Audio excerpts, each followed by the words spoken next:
think the biggest mistake you can make online is trusting the information that comes into your browser, into your email box.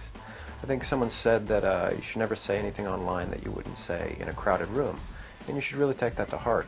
Your credit card number, your social security number, all that stuff can be sent safely, and there are ways to do it to trusted sources, but you have to watch out who those trusted sources are, and someone could basically be spoofing or faking those sources, and all of a sudden you're giving your information to a stranger. Before logging into a social network, you want to make sure that you know who your friends are and who's online, and make sure that you know the people that are adding you. A lot of these things are for fun, and they're designed to allow you to meet people that you wouldn't normally meet. But you have to make sure that they're actually human beings. They could be spammers, they could be folks out trying to get on fishing expeditions trying to get your information. The one aspect of a lot of these sites is it's actually fairly difficult for robots, programs, to get in there and create accounts, but that could change, and it could change fairly quickly, and when it does, then you're going to have a huge mess on your hands because you don't know who's real and who's fake. When you get a message, you shouldn't trust the message until you know who the person is. There are plenty of spam bots out there going on to Twitter now who are actually, interestingly enough, what they do is they'll copy real tweets and paste those in as their own so they look like a human being, but every fifth tweet, for example, will be spam.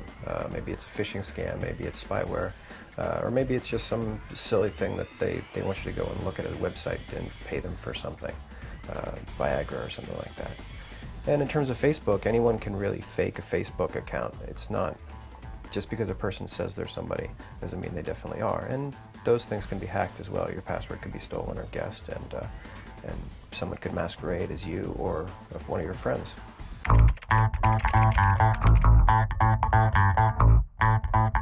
When thinking about traveling and using the internet in cyber cafes, or actually using strange internet access points with your mobile device, you really have to play it safe there. Your goal there is not to log into your bank account and make lots of transactions, especially on a mobile device. You don't know, and if you don't know whose Wi-Fi access point it is. But the greatest line of defense is actually keeping the thing in your pocket and not losing it. Once you lose your iPhone or your Windows mobile device, you can either wipe it and make all the data on it disappear. If you don't get that chance, then you may have a lot of your data exposed to hackers, essentially. What we really would need to do is to improve people's understanding of cybersecurity and how to use the internet wisely, and how not to just click on anything willy-nilly whenever you see it in your inbox.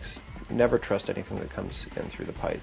There are plenty of options out there that you can secure. You can put a box on the network that would filter all your information, but that's not really attacking the root of the problem, which are users who are still duped by the things that get through any one of those boxes. It doesn't matter which company it is. The real key is education, and basically leaving the IP stack and all the information, all the pipes in the back end alone, because they're working fairly well right now.